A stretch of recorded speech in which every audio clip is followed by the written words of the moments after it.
Welcome to 5 Minutes Alone with God. Today we are in the Gospel of Mark, chapter 2. I begin in verse 1.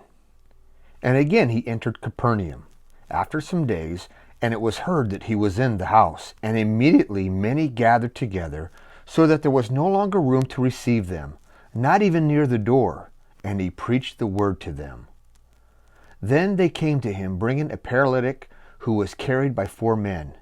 And when they could not come near him because of the crowd, they uncovered the roof where he was. So when they had broken through, they let down the bed on which the paralytic was lying.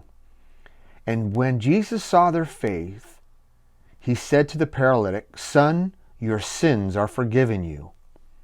And some of the scribes who were sitting there and reasoning in their hearts, "Why does this man speak blasphemies like this?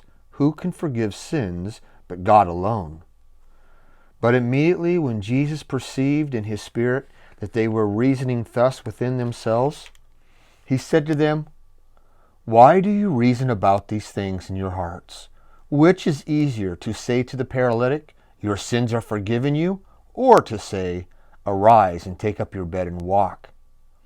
But that you may know that the Son of Man has power on earth to forgive sins," he said to the paralytic, "I say to you, arise, take up your bed, and go to your house." Immediately he arose and he took up the bed, and he went out into the presence of them all, so that all were amazed and glorified God, saying, "We have never saw anything like this." What is this passage talking about?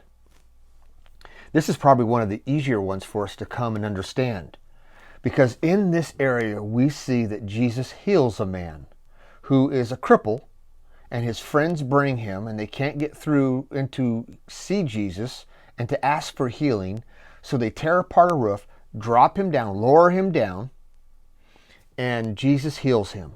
Jesus uses this healing moment to do a comparison, to show what does Jesus have power over, to forgive sins or to heal somebody.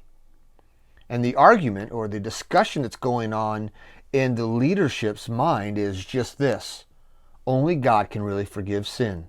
And Jesus uses this miracle to prove that he is God, because he heals the man, and by healing him, he also proves that he can forgive sins. So what's the application that we can draw from here? Well, a couple of things. One, and obvious, is that Jesus can heal whoever he wants to. But Jesus also has the power to forgive us. Any sin that we do, regardless of what transpires, he can forgive us if we are willing to go to him.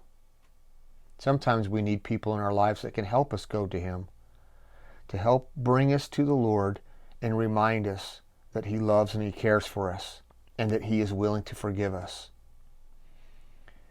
Maybe there's sin in your life right now that you are holding on to. The guilt is rising up. You can't seem to let go of it. Now is a great time just to go before the Lord and ask him to forgive you. And then forgive yourself. Well, there's our time together. Have a great day.